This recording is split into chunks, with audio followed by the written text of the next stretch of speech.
Hello students, मैं अंजलि पयाल स्वागत करती हूँ आपका आईसीटी वर्चुअल क्लासरूम देहरादून से। कैसे हैं आप सब लोग? उम्मीद करती हूँ आप सब लोग अच्छे होंगे और अपनी लाइफ में बहुत बेहतर कुछ कर रहे होंगे।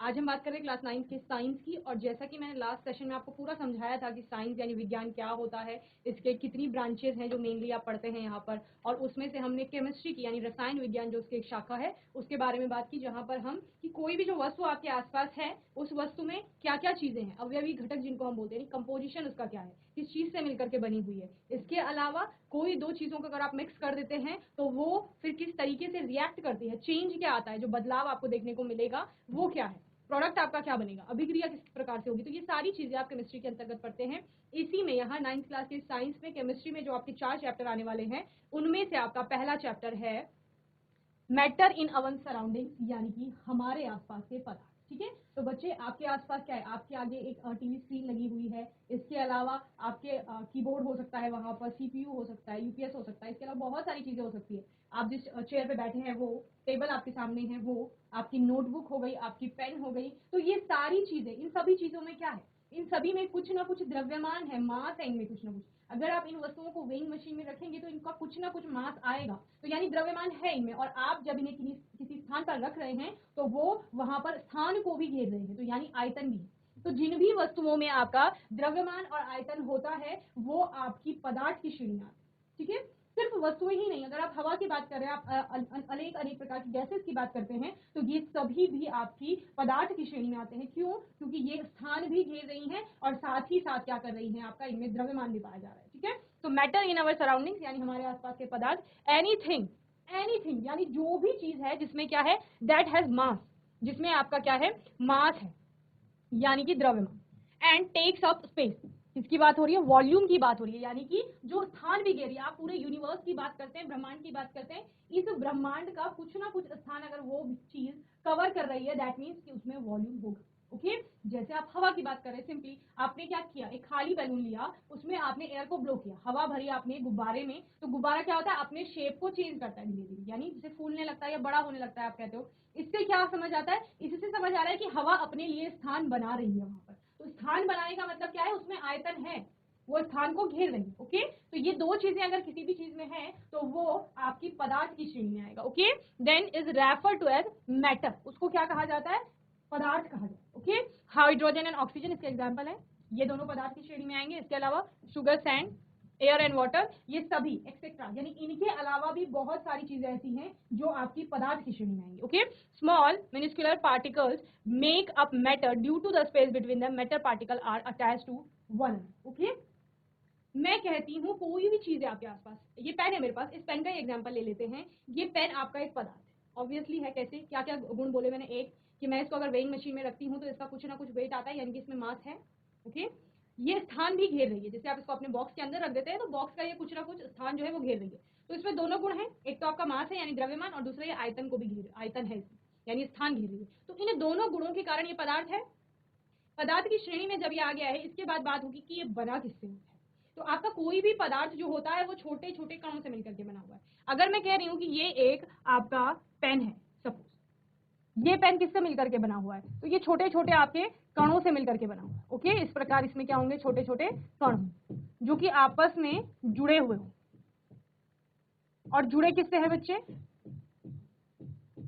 आकर्षण बलों से। ठीक है, यानी कि अगर मैं यहां से इन दो कणों को ले लेती हूँ, ये दो कण है सपोज, इन दोनों कणों के बीच में एक आकर्षण का बल, दो कण हैं, इन दोनों के बीच में एक कण ये मान लेते हैं, एक कण ये मान लेते हैं, इन दोनों के बीच में आकर्षण का बल, आकर्षण के बल के कारण ये दोनों आपस में जुड़े हुए, समझ रहे हैं? इसी प्रकार दो ये कण हो गए, इस कण से फिर कोई और कण होगा, इसी कण से कोई और कण जुड़ा होगा, इस वाले कण से भी कोई कण जुड़ा हुआ होगा। तो सारे जो कण हैं या दो कणों की जब आप बात कर रहे हैं वो एक दूसरे से फोर्स ऑफ अट्रैक्शन यानी आकर्षण के बल के द्वारा जुड़े हुए हैं, और इसी आकर्षण बल के आधार पर आप पदार्थ की अवस्थाएं फिर बता। अभी तो हम सिर्फ पदार्थ की बात कर रहे हैं, तो पदार्थ आपका क्या हो गया? कोई भी ऐसी चीज जिसमें द्रव्यमान है, जिसमें आयतन है, वो आपका पदार्थ है। और पदार्थ के कणों की आप बात करते हैं तो पदार्थ आपका कणों से मिलकर के बना हुआ है, इन कणों के मध्य में क्या है? आकर्षण के बल है। ठीक है, और दूसरा क्या है, जब हम इन कणों को देख रहे हैं तो इनके बीच में आपको एक डिस्टेंस दिखेगी यहां पर। ठीक है, यानी कणों के बीच में स्थान भी पाया जाएगा, समझ रहे हैं? वो कण इस तरह से व्यवस्थित है कि उनके बीच में स्थान भी है। अब वो वेरी करेगा अकॉर्डिंग टू देयर स्टेट, यानी कि जिस प्रकार की उनकी भौतिक अवस्था होगी या अवस्था होगी उसके हिसाब से जो उनके कणों के बीच का स्थान है या फोर्स ऑफ अट्रैक्शन है वो चेंज होता है।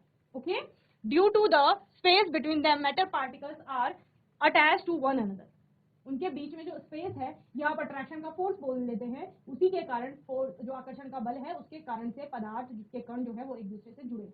अगर वो आकर्षण का बल कार्य नहीं करेगा तो ये तो फ्री हो जाएंगे दोनों कण, ये तो कहीं भी मूव करेंगे, लेकिन वो आकर्षण का बल, सपोज ये पेन जो है ये आकर्षण का बल दिखा रहा है आपको, ये एक पार्टिकल है ये दूसरा पार्टिकल है, तो ये दोनों इसी के कारण जुड़े हुए हैं। अगर ये नहीं होगा तो दोनों ही कण अपना आपस में फ्री रहेंगे, वो कहीं भी आ जा सकते हैं।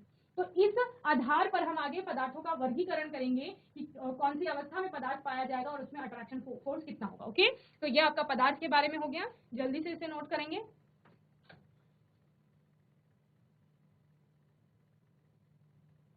चलिए, ये हो गया पदार्थ के बारे में, स्टेट ऑफ मैटर। अब पदार्थ की अवस्थाएं क्या क्या, ठीक है।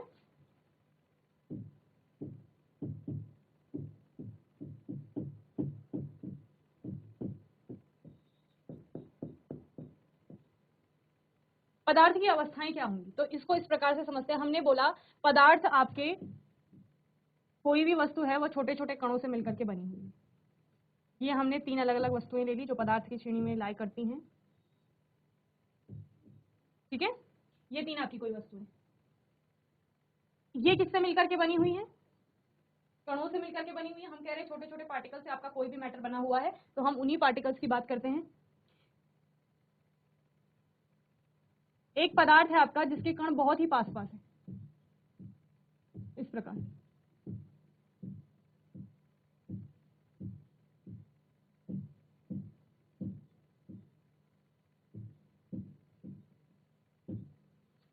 इस प्रकार से एक पदार्थ जिसके कण बहुत पास पास सिचुएटेड हैं या एकदम पास पास जुड़े हुए हैं। एक आपका कोई दूसरा पदार्थ है जिसके कण थोड़ा दूर दूर है, ठीक है। एक और कोई तीसरा पदार्थ है जिसके कण बहुत ही दूर सिचुएटेड है। हम इनको नाम दे देते हैं, ये आपका कोई ए वस्तु है, ये बी है, ये सी है, ठीक है। इसी के आधार पर बात करते हैं। ये कण जो बहुत पास पास है, इनके बीच में जो रिक्त स्थान आप बोलते हैं कि कणों के बीच में एक स्थान पाया जाता है या कणों के बीच में एक दूरी पाई जाती है जिसको आप अंतरा आणविक स्थान बोलते हैं, वो स्थान कैसा है यहाँ पर, बहुत कम। जब आप कह रहे हो कि दो चीजें बहुत पास में हैं तो उनके बीच में फिर स्थान रह ही कहाँ जाता है, बहुत कम स्थान है। फिर आप कह रहे हैं कोई दूसरी वस्तु है जिसके बीच में अंतरा आणविक स्थान इस प्रकार से है, तो इसकी अपेक्षा से स्थान अब ज्यादा हो गया है। पहले जो वस्तु के कण थे वो बहुत इस प्रकार से जुड़े हुए थे, अब वो थोड़ा उनके बीच में जगह आ गई है, ठीक है। इसके कंपैरिजन में, ए के कंपैरिजन में बी में आपका क्या आ गया है, थोड़ा स्थान ज्यादा हो गया है। सी की जब आप बात करते हैं तो ए और बी दोनों की तुलना में सी में और ज्यादा स्पेस आ गया है, यानी स्थान जो है वो आ गया है, ठीक है। तो अभी सी में आपका बहुत ज्यादा स्थान आ गया है इस प्रकार से। अब आप कह रहे हैं, बात करेंगे आकर्षण बल की। आपने कहा कि जो कण होते हैं वो आकर्षण बलों के द्वारा जुड़े हुए होते हैं, ठीक है ना। एक के कण जो बहुत पास पास हैं उनके बीच में जो अट्रैक्शन फोर्स होगा वो कैसा होगा, बहुत ज्यादा प्रबल होगा। आपने क्या कहा, एक एक जब हम केस देख रहे हैं उसमें कणों के बीच में स्थान बहुत कम है, बहुत कम स्थान दिख रहा है आपको कणों के मध्य में। वो जो मैंने गोले बनाए हैं वो आपके कण को रिप्रेजेंट करते हैं, आपके कण को बताते हैं कि ये कण है, ठीक है। तो उन कणों के बीच में स्थान आपको बहुत कम दिख रहा है, लेकिन वहां पर क्योंकि वो बहुत पास पास है तो अट्रैक्शन का फोर्स, आकर्षण का बल लगेगा जो दोनों कणों के बीच, जो दोनों को एक साथ जोड़े हुए हैं, वो बहुत ज्यादा होगा। समझ रहे हैं? तो आकर्षण का बल प्रबल हो गया। जब अट्रैक्शन फोर्स प्रबल हो गया तो इसके विपरीत आपको कार्य करने में बहुत ज्यादा ऊर्जा देनी पड़ी। समझ रहे हैं? नॉर्मली आप उन दोनों कणों को एक दूसरे से दूर नहीं कर सकते, तो यानी कि उन्हें दृढ़ता आ जाएगी, उस वस्तु में दृढ़ता आ जाएगी जिसके कण एक दूसरे से बहुत मजबूती से जुड़े हुए।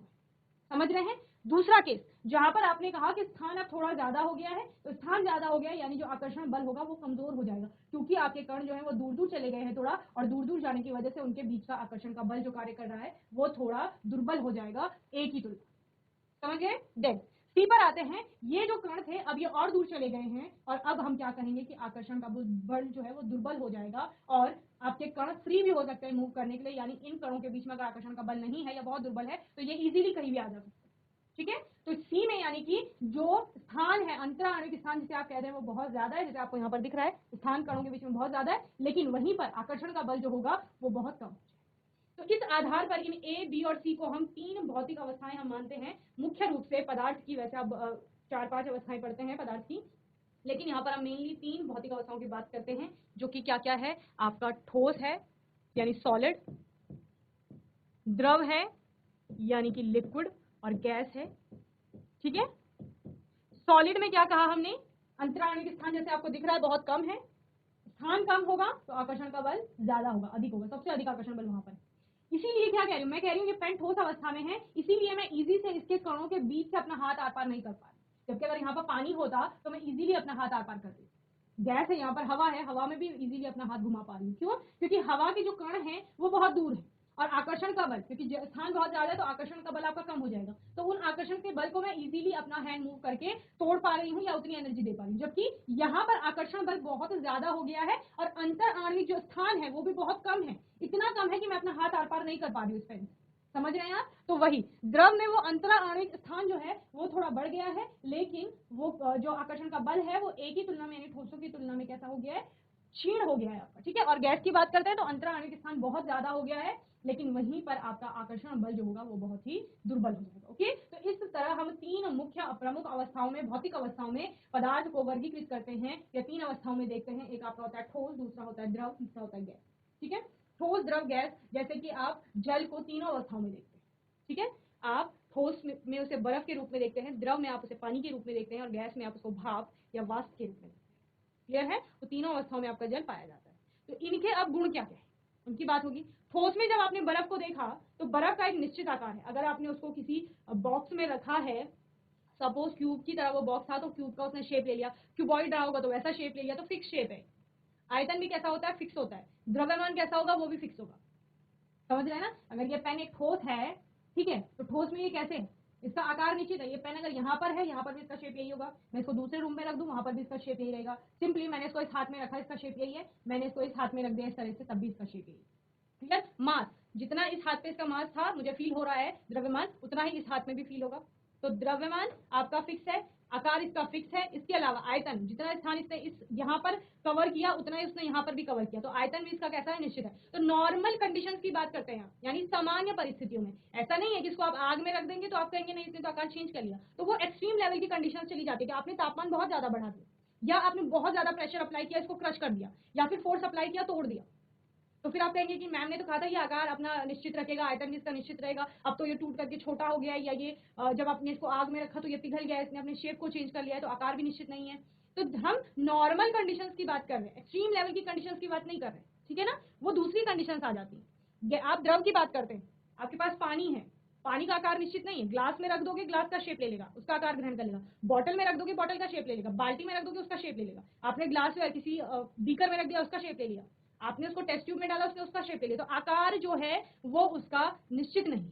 लेकिन आयतन की बात करते हैं, अगर मैं ग्लास में 100 ml वाटर ले रही हूँ, वही 100 ml में अगर 1 लीटर की बोतल में डाल देती हूँ, तो वो उसका पूरा आयतन ग्रहण नहीं करता, ना ही कम आयतन ग्रहण करता है। जितना, जहां तक 100 ml पानी आना चाहिए, जितना वॉल्यूम उसका 100 ml का होगा बोतल का, वहां तक ही पानी का लेवल होगा 100 ml। समझ रहे हैं?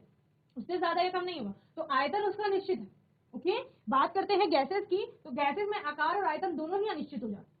हम क्या कहते हैं कि जो गैस है वो क्या करती है, जिस भी बर्तन में डाली जाती है उसका पूरा आयतन ग्रहण कर लेती है। अगर आपने 100 ml के कंटेनर में गैस को रखा तो वो 100 ml कवर करेगी।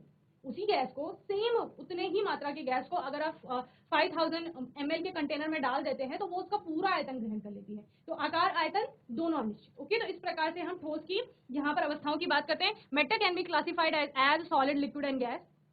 आपका मैटर जो है पदार्थ, वो तीन अवस्थाओं में उसको क्लासिफाई किया जा सकता है, सॉलिड, लिक्विड एंड गैस, यानी कि ठोस, द्रव और gas. Okay, on the basis of inter particle force, जो वहां पर अंतरा आणविक बल की हम बात कर रहे थे उसके आधार पर, and the arrangement of particle, और जो कण है उनका अरेंजमेंट कैसा है, किस तरह से वो व्यवस्थित है वहां पर, उस आधार पर आप पदार्थ की अवस्थाएं बता रहे हैं। Okay, these three forms of matter are interconvertible by increasing और डिक्रीजिंग प्रेशर। ठीक है, आपकी पदार्थ की अवस्थाएं कैसी है, इंटर कन्वर्टिबल है, और कैसे कह रहे हैं, दबाव बढ़ा दो या दबाव को कम कर दो, दाब बढ़ाने या दाब घटाने से आपकी पदार्थ की अवस्थाएं एक दूसरे में परिवर्तित हो जाती। समझ रहे? ठोस अवस्था है वो द्रव में बदल सकती है, द्रव गैस में बदल सकती है, गैस आपका द्रव में बदल सकता है, द्रव आपका ठोस में बदल सकता है। और बदलेगा कब? आप क्या कह रहे हैं यहाँ पर कि आपने प्रेशर को इंक्रीज किया या तो बढ़ाया, दबाव को बहुत ज्यादा दाब डाल दिया, तब आप चेंज देख रहे हैं, या फिर आपने प्रेशर हटा दिया वहां से, तब आपको वो चेंज देखने को मिलेगा। इसके अलावा टेम्परेचर, आपने बर्फ का तापमान बढ़ा दिया, तो बर्फ को अगर गर्म करते हैं आप तो वो क्या करना शुरू कर देती है, मेल्ट करना शुरू कर देती है, पिघल जाएगी, पानी में बदल जाएगी। आपने पानी को बहुत ज्यादा गर्म कर लिया तो पानी भाप बनने लगता है। तो भाप क्या है, गैसीय अवस्था है। पानी की बात जब कर रहे हैं तो पानी आपकी द्रव अवस्था है। जब आप बर्फ की बात कर रहे थे वो ठोस अवस्था है। तो ठोस से द्रव में चले गए तापमान बढ़ाने से, और तापमान बढ़ाया तो द्रव से गैस में चलेंगे। सेम तापमान कम करेंगे तो गैस से वापस द्रव में आ जाएंगे। आपका अगर भाप को ठंडा करेंगे तो वो पानी में बदल जाता है। पानी को बहुत ठंडा कर देते हैं, जैसे आप फ्रीजर पे डाल देते हैं तो वो बर्फ में कन्वर्ट हो जाता है। तो ये तापमान घटाने से और तापमान बढ़ाने से भी क्या हो रहा है, पदार्थ की जो अवस्थाएं हैं वो एक दूसरे में चेंज हुई। क्लियर है? Then for example ice can be converted from solid to liquid by increasing the temperature. क्या कहा गया है, बर्फ को कन्वर्ट किया जाता है पानी में, ठीक है, सॉलिड टू लिक्विड, यानी कि बर्फ ठोस अवस्था में है, पानी द्रव अवस्था में है, तो ठोस से द्रव में कैसे जा रहे हैं, bye increasing the temperature. Increase मतलब बढ़ाना, तो तापमान बढ़ाने से बर्फ आपका पानी में बदल गया, यानी कि यहाँ पर क्या हुआ, अवस्था में परिवर्तन। ओके, चलिए जल्दी से नोट करेंगे। चलिए, तो ये पदार्थ की तीन अवस्थाएं हो गई, state of matter, solid, liquid and gas. यहाँ पर पानी की बात हो रही है तो पानी को आपको तीनों अवस्थाओं में देखने को मिलता है, बर्फ में भी, पानी के रूप में भी, और गैस के रूप में यानी भाप के रूप में भी। ओके, इसके अलावा सबसे पहले सॉलिड स्टेट की बात करते हैं, यानी कि ठोस अवस्था में क्या क्या आपको देखने को मिलता है। सो हमने कई चीजों की बात कर ली है अभी पहले ही। तो यहाँ पर solid is the fundamental state of matter. पदार्थ आपको सबसे ज्यादा किसमें मिलता है, ठोस अवस्था में देखने को मिलता है। आपके आसपास जितनी भी चीजें आपको दिख रही हैं ज्यादातर ठोस अवस्था में। Clear? The molecule in a solid are closely packed. किसी भी ठोस में वो जो मॉलिक्यूल्स होंगे, उसके अणु होते हैं, वो क्लोजली पैक्ड होते हैं, यानी कि बहुत टाइटली बॉन्डेड होते हैं आपस में। Okay, together and contain the least amount of kinetic energy. और उन मॉलिक्यूल्स में काइनेटिक एनर्जी यानी गतिज ऊर्जा बहुत कम होती है। अब ये गतिज ऊर्जा क्या होती है, यानी कि वो मॉलिक्यूल फ्री नहीं है मूव करने के लिए। हम बोलते हैं कि जैसे ये कोई ठोस है तो ये इन कणों से मिलकर के बना, ये कण क्या कहते हैं, कंटिन्यूअसली मूवमेंट में रहते हैं। अगर ये पेन है, ये छोटे छोटे कणों से मिलकर के बना हुआ है, तो वो कण कंटिन्यूअसली मूव करे, लेकिन उनका मूवमेंट बहुत कम है। इसी वजह से क्या हो रहा है, इसकी एक निश्चित शेप है, इसका आकार जो है वो निश्चित है, लेकिन वो कण मूव कर रहे हैं। उनका मूवमेंट जो होगा, उनकी जो गति होगी जो बहुत कम होगी, क्योंकि वो मूव कर रहे हैं, यानी उनमें क्या है, गतिज ऊर्जा, गति हो रही है तो गतिज ऊर्जा होगी। तो उसी काइनेटिक एनर्जी की बात कर रहे हैं कि उसकी काइनेटिक एनर्जी की जो मात्रा है वो कैसी है, लीस्ट कहा गया है, बहुत कम है। ठीक है, a solid is characterised by structural rigidity. जब हम किसी ठोस की बात करते हैं, ठोस, तो ठोस से हमारे दिमाग में सबसे क्या आता है, पहले क्या आता है, रिजिड स्ट्रक्चर होगा, यानी कि एक कठोर दृढ़ संरचना होगी उसकी। जैसे इसकी एक दृढ़ संरचना है, तो दृढ़ता क्या है, मैं इसको दबा रही हूँ या नहीं दब रहा है, ठीक है, और मैं इसको अगर फोर्स लगाऊं, इस पे प्रेशर अप्लाई करूं तो ये आकार भी चेंज नहीं करेगा, पेन ऐसे ही रहेगा। तो यानी इसमें दृढ़ता है, ये अपना जो शेप है उसको रिटेन करने की कोशिश कर रहा है, या उसको उसी प्रकार से रखने का प्रयास कर रहा है। Clear? And resistance to a force applied to the subject. और जो बल मैं इस पर लगा रही हूँ, ये इसके पीछे, उसके विपरीत एक प्रतिरोध उत्पन्न कर रहा है, जिसके कारण से अपने आकार को बनाए। क्लियर है ना? देन ठोस, ठोस पदार्थ की एक अवस्था है जिसकी पहचान पदार्थ की संरचनात्मक दृढ़ता और विकृति के प्रति प्रत्यक्ष अवरोध के गुण के आधार पर की जाती है। इसके अलावा ठोस कैसे होते हैं, आकार आयतन उनका निश्चित होता है, जैसे हमने बात की, और साथ ही साथ हम क्या बोलते हैं कि जो ठोस होता है उसको संपीड़ित भी नहीं किया जा रहा है। संपीड़ित यानी इसको कंप्रेस नहीं कर सकते, इसको दबा रहे हैं तो ये दब नहीं हो। क्लियर? तो ये सारे क्या है, ठोस है। चलिए जल्दी से नोट करेंगे ठोस के बारे में।